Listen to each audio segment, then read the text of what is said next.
Hola, Hello. ¿es el pastor de la iglesia unicitaria? Sí, hermano, bendiciones, dígame. Igualmente, bendiciones. Yo me llamo Franklin Enríquez. ¿Y usted cómo se llama, pastor? Pastor Polanco, ¿cómo agarró mi número? Polan. No, porque está en Google. Oh, ok.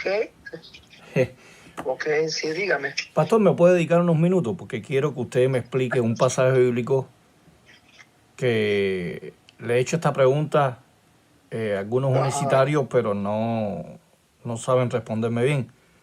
ok. Me gustaría, si usted puede leer el pasaje de Apocalipsis 3:14. 3:14, nomás. Deme un segundo porque está haciendo una vueltica aquí rapidito. Me No llaman hay 5 problema. minutos. ¿Perdón? No hay problema, no hay problema. Sí, no, me llama si gusta 5 minutos, yo le regreso la llamada. ¿Cómo? O me llaman 5 minutos, ¿le parece? O le regreso yo la llamada en 5 minutos. ¿O cómo le hacemos? No, podemos ir hablando. Podemos ir hablando. Si quiere, se lo leo. Pues, ok, léalo. Déjeme buscar la Biblia un momento. Para que usted me comprenda, ¿no? En Apocalipsis 3:14 dice de esta manera. ¿Usted es de Puerto Rico? No, de Cuba. De Cuba. Ok. Sí. Apocalipsis 3:14 dice: escribe el ángel de la congregación de Ajá. la Odisea. Esto es lo que dice el Amén, el testigo fiel y verdadero, el principio de la creación de Dios. Ajá. O sea, está hablando de Cristo, ¿no? Que es el testigo fiel y verdadero, el principio de la creación de Dios. O sea, lo que yo entiendo, lo que yo he estudiado es que Cristo fue creado por Dios, tuvo un principio. ¿O cómo usted lo Ya. interpreta? Oye. Ah,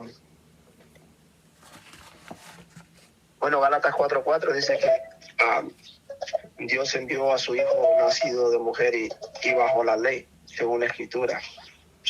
El hijo en el papel, que tiene un inicio y tiene un fin. Lo que sí no es bíblico, voy a decir, es el término en sí hijo eterno, ¿sí me entiende? Porque el hijo tiene un principio en cuanto a la carne. ¿Sí me No, explico? pero no me estoy refiriendo a Polanco. Ahí está diciendo que no es en la carne. O sea, no se está Ajá, hablando que ajá, Cristo tuvo un principio ajá. cuando fue concebido por María. Ahí está diciendo que Cristo tiene un principio más allá de la concepción de María. O Ok, sea, que tuvo un ok, principio en la creación. O sea, el ok, principio de la creación de Dios. O sea, que es parte de ok. esa creación por Dios. Apocalipsis 3:14. Es lo que yo entiendo. Apocalipsis. Ok, Sí, ok. Él es el principio de la creación de Dios. Así Ajá. dice la Reina Valera del 60. Ok, déjeme leerlo bien y estudiarlo un poquito, porque ahorita no tengo mi Biblia a la mano. No, Para no importa, pero me gustaría saber la opinión sobre esa frase. Él es la el opinión testigo fiel y sobre esa verdadero. fase. Dígame. Sobre esa fase de que Jesús estaba mucho, o el papel del hijo estaba mucho más antes de la concepción física de María, hablando en cuanto a Jesús a la carne. Mi percepción del versículo es Sí. en el plan de Dios en cuanto a su plan divino para la redención nuestra. Apocalipsis Al final, 3:14. al final la Biblia dice que Dios ve las cosas que no son como si ya fuesen. Dios tuvo un plan. No es como que Dios creó todo así a la ¿cómo se dice ahí? A como venga, sino que Él ya tuvo un plan predeterminado, ¿sí me entiendes? Hecho desde la antigüedad. Yo creo que se refiere al plan de Dios. Al final, En la Biblia Apocalipsis dice en Juan 3:14, ¿no? capítulo 1, Al plan de Dios. y ya se refiere al plan de Dios, y si es que fuera antes de la concepción, está hablando del Sí, pero ahí está hablando de principio, la palabra principio. O sea, hay un principio, hay un punto de partida de parte de Jesús. O sea, Ajá. Jesús entra en el tiempo de Dios tomando un comienzo, un origen. Eso es lo que yo entiendo, lo que yo percibo en Apocalipsis 3:14. Pero ahí no dice que es el plan de Dios. Ahí no está hablando del plan de Dios. En cuanto al plan, porque acuérdese que en Dios no existe, por ejemplo, vamos a hablar humanamente. Para nosotros, Sí, claro. para mí existen los términos tiempo en el sentido de medir años, días, pero para mí con Dios es una eternidad. No, yo sé. Pero al principio, personalmente creo que se refiere a lo que estamos hablando ahorita, a ese plan que Dios ya había pues trazado, ¿me entiendes? Porque aún cuando usted lee la ley, y saliéndonos un poco, no del tema totalmente, pero cuando va usted a la ley o a cualquiera de las dispensaciones anteriores, comenzando desde Génesis, a veces todo con sombras, tipos y figuras, siempre apuntaban al plan redentor de nuestro Dios para con nosotros. ¿Sí me explico? Eso ya había determinado, pero hasta cierto punto no revelado, porque no era para las dispensaciones o los periodos de tiempo en los que Dios estaba tratando con la redención del hombre, en este caso a través de la sangre de su Hijo, o sea, nuestro Señor Jesucristo, ¿verdad? En cuanto a la carne, ¿verdad? Sí. Fíjese, no sé si usted ha consultado la Reina Valera actualizada, edición 2015, lo traduce. Yo la tengo aquí y dice que en Apocalipsis 3:14, se lo voy a leer, dice: escribe el ángel de la iglesia en la Odisea, el amén, el testigo fiel y verdadero, el origen de la creación de Dios. O sea, que Cristo es parte de ese origen que Dios creó los cielos y la tierra. O sea, Él entra en el conjunto de las creaciones de Dios. O sea, Él es el comienzo, la primera criatura que Dios creó sin ningún intermediario. Según la Reina Valera 2015 actualizada, dice eso. Hermano, Juan capítulo 3, verso 16 dice, dice la palabra de Dios que porque de tal manera amó Dios al mundo que dio a su Hijo unigénito, para que ya no se pierda, más tenga vida eterna.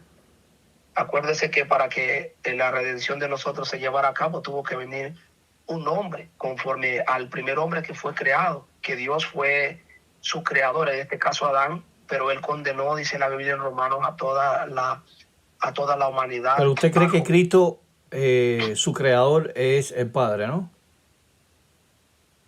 La Biblia dice que María concibió del Espíritu Santo. No me estoy refiriendo a la concepción de María en el texto de Mateo 1:20, que dice que fue engendrada por el Espíritu Santo. No me estoy refiriendo a eso.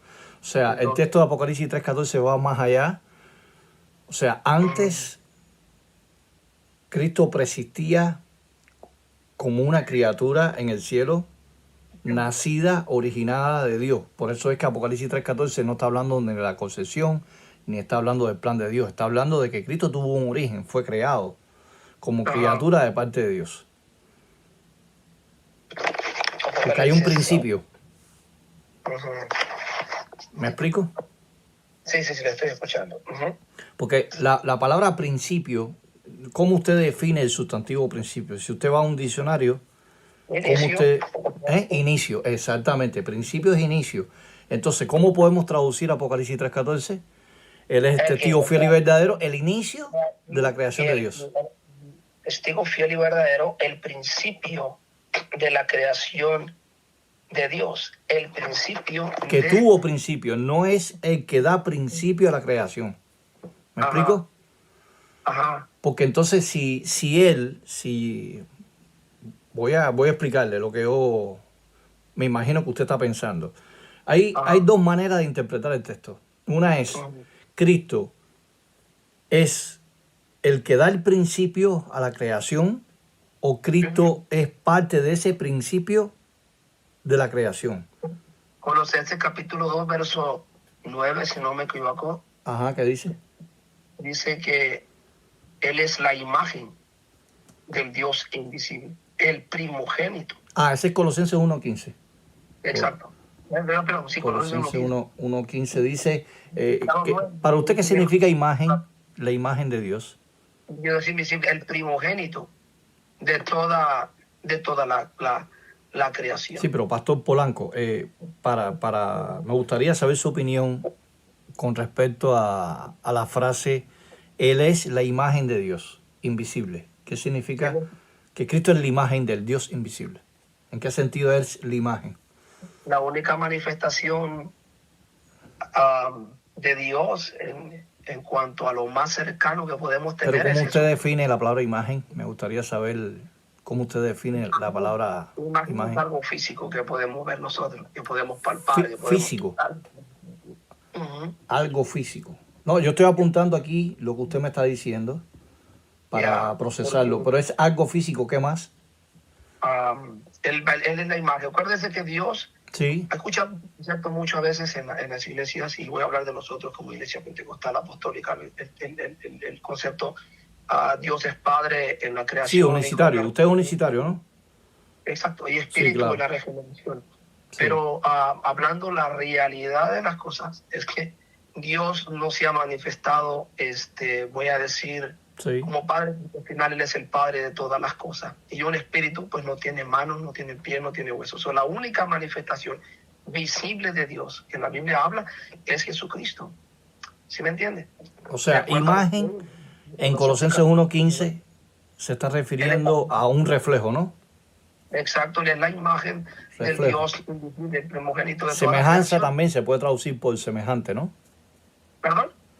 La palabra imagen se puede traducir en Colosenses 1:15 como semejanza o parecido, ¿no? Semejanza o parecido, pero es hablando de la imagen. La imagen, sí, está hablando, por ejemplo, o sea, cuando hablamos de imagen, sí, nosotros estamos hablando como algo que es la imagen de lo que es verdadero, de lo que una es copia. La imagen es una copia, ¿no? Es una copia quizá, pero hablando en términos de nuestra fe y de lo que es Dios. Sí. La Biblia dice, creo que en 1 Timoteo 3:15, hermano, que Dios fue manifestado en carne. Entonces hubo Dios, un Dios encarnado, ¿sí me entiende? Hablando, si se puede usar el término, creo que no tiene nada de mal. Pero Polanco, volviendo al texto de Colosenses 1:15, o sea, usted me dijo, yo escribí aquí en mi agenda que imagen, usted definió la palabra imagen como algo físico, reflejo, semejanza, parecido y copia. ¿Exactamente? ¿No? No, en cierto punto no creo que... Pero entonces, ¿cómo usted define la palabra imagen? Imagen, hermano, imagen es bueno, vamos a poner algo imagen, físico, me dijo que es algo físico. Algo físico del original. Sin embargo, la Biblia, obviamente que el pueblo de Israel no pudo ver quién era realmente Jesús, porque, porque ellos, hermano, usted sabe, no podían dimensionar lo que dice Colosenses 2:9, que en él habitó corporalmente, de manera corporal. No dice una parte de la deidad o la copia de la deidad o la semejanza de la deidad, sino que dice toda, absolutamente toda la plenitud de la deidad, hablando de lo que es Dios. Él como hombre lloró, como hombre tuvo hambre, como hombre, amén, Jesús creció. La Biblia dice que el niño crecía en estatura y en sabiduría y en gracia para con Dios y los hombres, pero también como Dios tuvo las prerrogativas divinas. Él perdonó pecados. Usted dijo que en Colosenses 2:9, déjame leer el texto de Colosenses 2:9. Para entender. ¿Usted va a una iglesia pentecostal, hermano? No. ¿No? No. ¿Está en la iglesia sirviendo a Dios? Sí, voy a una iglesia, sí. Okay. Déjame leer el texto de Colosenses 2:9, dice, porque en él reside corporalmente toda la plenitud. ¿Qué significa para usted la expresión toda la plenitud? Toda la plenitud, toda la esencia. Toda la esencia, ¿no? A ver, un momentico, déjeme copiar eso. Toda la esencia. ¿Qué más? Esencia, ¿qué más? Todo lo completo, si se puede usar la palabra. Completo. O sea que Cristo es Dios completo, ¿no? No dice una parte, dice toda la plenitud. O sea que Cristo es Dios completamente, ahí en Colosenses 2:9, ¿no? Claro. Dios completamente. Y se pregunta, bueno, ¿cómo puede ser eso? Primera de Juan capítulo 5, verso 20. Pero sabemos que el Hijo de Dios ha venido. En cuanto a la carne, nos ha dado entendimiento para conocer al que es verdadero. Y estamos en el verdadero, en su Hijo Jesucristo. Este es el verdadero Dios, sí, y la vida. Ahora, usted no sé si usted ha leído, dándole respuesta, ¿no?, al texto que usted me está citando, Colosenses 2:9, que en él habita completamente toda la plenitud de la divinidad. Muy bien. En Efesios capítulo 3, versículo 19 dice, y todo conocer del amor de Cristo que supera el conocimiento, para que se le llene, o sea, hablando a la congregación ungida de los en Éfeso. O sea, Pablo le escribe a los Éfesos y le dice en Efesios 3:19, para que se le llene de toda la plenitud de Dios. Entonces, los de la congregación de Éfeso eran dioses, porque dice que también tienen la plenitud, toda la plenitud de Dios, como la tiene Cristo en Colosenses 2:9. No entiendo eso, hay algo incoherente ahí en su explicación. No hay nada, absolutamente nada incoherente, hermano, sí. Pero cuando recibe a Cristo en su corazón, ¿a quién recibe? Cuando recibe el Espíritu Santo. Sí, pero en Efesios 3:19 dice que los ungidos, cuando asciendan al cielo, hablando a los Éfesos, le dijo, ustedes van a tener toda la plenitud de la divinidad, de ser Dios también. Entonces, ¿van a ser dioses? Dioses, no. Pero dice toda la plenitud, dice que tomarían toda la plenitud. No, sería una aberración pensar que nosotros dioses no somos. Entonces quiere decir que Colosenses 2:9 no se está refiriendo. Hay un solo Dios y un solo mediador entre Dios y los hombres. Jesucristo, hombre, dice. Sí, pero lo que quiero decirte, Polanco, es que el texto de Colosenses 2:9 no me convence de que Cristo sea el Dios Todopoderoso, porque tenga toda la plenitud de Dios, cuando realmente la congregación de Éfeso también tendrían la plenitud de Dios. Hermano, pues, lo dice igual, los dos textos dicen lo mismo. Está diciendo, o sea, hablando humanamente con nosotros, no vamos a pensar que nosotros vamos a... Claro, es obvio, pero por eso mismo que el texto no te sirve para probar de que Cristo es Dios completamente en Colosenses 2:9, ¿me entiendes? Fíjese, no sé si ha leído el versículo 10. ¿Usted tiene la Biblia ahí? No, hermano, yo estoy trabajando ahorita, estoy haciendo el tiempo para platicar con usted. No tengo mi Biblia a la mano. Estoy tratando de contestarle lo que puedo. Polanco, mire el versículo 10 del contexto del versículo 9, dice de esta manera, ¿no? El 9 dice, porque en él reside corporalmente toda la plenitud de la naturaleza divina o de la deidad, ¿no? En otras traducciones. Pero dice el 10, de modo que ustedes han conseguido la plenitud por medio de él, de Cristo. O sea que también los ungidos van a tener la plenitud y va a habitar toda la plenitud de la divinidad de Cristo, en el versículo 10. O sea, lo mismo que reside en Cristo, la plenitud de Dios también va a residir la plenitud de Dios en los ungidos, cuando le escribe Pablo a los colosenses. Es lo mismo lo que le estoy explicando de Efesios 3:19, que tomarían toda la plenitud de Dios. Ahorita no traigo mi Biblia a la mano, hermano. Ok. No, de todas maneras, ha sido un placer hablar con usted.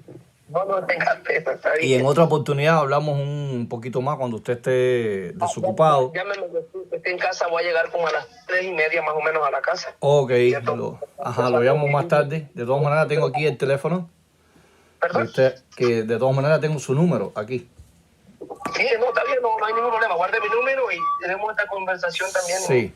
Bueno, que pase... que pase buenos días. Está bien, cuídese mucho, que esté bien, bendiciones. Saludos. Bendiciones para usted y su familia. Hasta luego. Muchas gracias, hasta luego. Bueno, ustedes pudieron observar en este diálogo hubieron 3 puntos interesantes con el pastor Unicitario Polanco. El primer punto es que el hombre, fue honesto, el hombre no pudo responder a Apocalipsis 3:14, porque Apocalipsis 3:14 se está hablando, Cristo fue creado en el tiempo y espacio. O sea, Dios es eterno, de la eternidad a la eternidad. El Salmo 92 dice, tú eres de tiempo indefinido a tiempo indefinido. En otras traducciones dice, tú eres de la eternidad a la eternidad, o tú eres de tiempo perpetuo a tiempo perpetuo. O sea, en Dios en sí mismo no existe el tiempo. A la vez que hay una creación, comienza el tiempo y espacio. O Entonces, Cristo es la primera criatura en el tiempo de Dios, tiempo y espacio. Ahí es donde se comienza la creación de los ángeles. Primero Cristo, los ángeles, el mundo físico, el universo, y después empieza la creación en la tierra de los animales, la vegetación y Adán y Eva. Apocalipsis 3.14 es un texto muy problemático no solamente para los unicitarios, sino también para los trinitarios. Y yo le expliqué que la palabra principio ahí tiene la connotación de un punto de partida en el tiempo. Hay un comienzo en el principio. O sea, hay dos interpretaciones que da el texto. Una es la que tenemos nosotros los testigos de Jehová, que entendemos que Cristo forma parte del grupo de la creación. Cristo no se exceptúa en Apocalipsis 3.14 de la creación, de las criaturas creadas. Y el segundo punto es la parte defensiva que tienen tanto los trinitarios como los unicitarios, de que Cristo es el que da principio a la creación.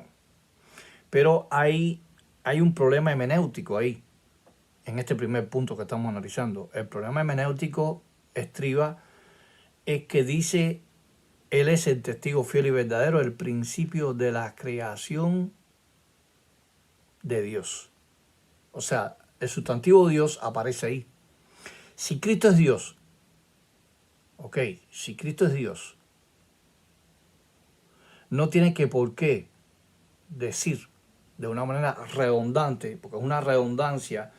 Si Cristo es Dios, no puede decir el texto que Él es el que da principio a la creación de Dios. Porque ahí me está hablando de una segunda persona, que la creación es pertenencia de ese ser, que es Dios. Entonces, el apóstol Juan, si entendía que Cristo es el que le da comienzo, origen, principio a la creación, tenía que haber omitido la palabra Dios. Tendría que haber escrito Apocalipsis 3.14, el testigo fiel y verdadero, el principio de la creación. Y ya. Y hubiera eliminado la palabra de Dios. No tiene sentido. Entonces, cuando se pone la expresión de Dios, está indicando que Cristo forma parte del grupo de esa creación. Cristo no está separado de la creación. Cristo no se exceptúa de la creación. Está en esa creación. Es perteneciente a la creación de Dios o por Dios. Ese es el primer punto. Segundo punto, Polanco me cita el texto de Colosenses 1.15 y yo le digo qué significa para ti la palabra imagen, y él dijo algo físico, reflejo, semejanza, parecido y copia. Aunque en copia dijo que quizás se pueda traducir como copia. Pero para un unicitario le es indefendible decir que Cristo es la imagen del Padre porque es el Padre. No puede ser imagen de nadie porque Él es el mismo Padre.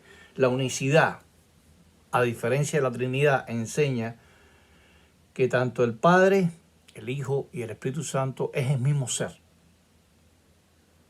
La misma persona. No hay tres personas a diferencia de la Santísima Trinidad. O sea, la Trinidad enseña que hay tres personas divinas distintas dentro de un ser ontológico. Padre, Hijo, Espíritu Santo. Pero la unicidad enseña que en ese ser ontológico hay tres modos.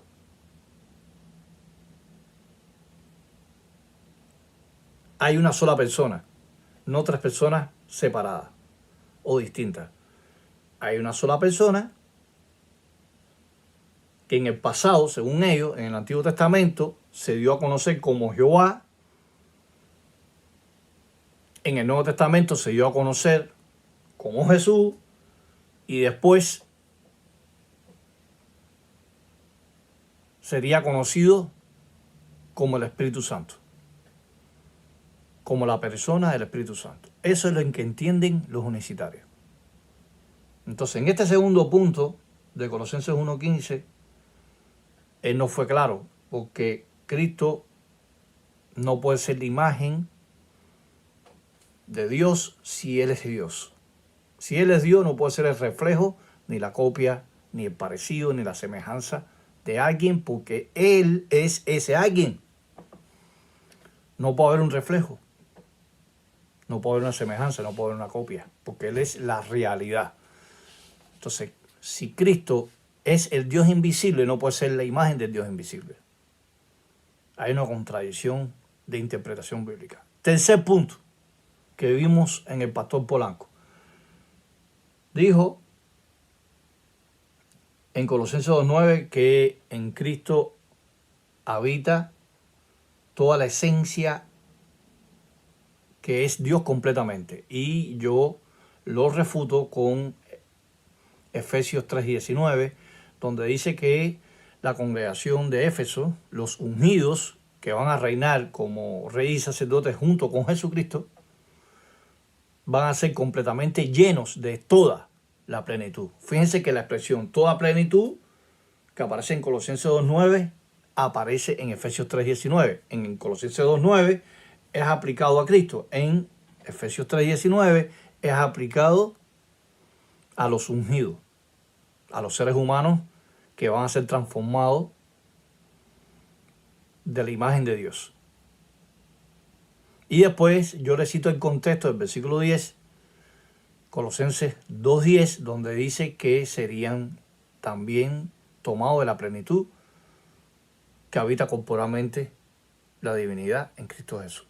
O sea que corporalmente también en los ungidos habitaría la plenitud de Dios. Así que el contexto del versículo 10 refuta el versículo 9 y también refuta la idea de que Cristo sea Dios completamente en Colosenses 2:9 mediante Efesios 3:19. Espero que les haya gustado este diálogo con el pastor unicitario Polanco. Vamos a seguir subiendo contenido de este tipo para que ustedes aprendan a defender su fe. Según 1 Pedro 3:15. Cómo utilizar el razonamiento, cómo hacer preguntas de los textos bíblicos que nos citan, cómo refutar los textos bíblicos con otros textos. Y así sucesivamente vamos a ir explorando, vamos a ir investigando de cómo hacer una defensa de la verdad. Aquí, una vez más, prevalece la verdad y la mentira es desechada. Los unicitarios no tienen la verdad. Y todo unicitario que está mirando este video, mi consejo es analice los razonamientos y los textos que he puesto aquí. Analicen, mediten y no se dejen engañar por los pastores falsos unicitarios y esta enseñanza herética, satánica, de que Dios es un ser personal en tres manifestaciones, en tres modos: Padre, Hijo y Espíritu Santo.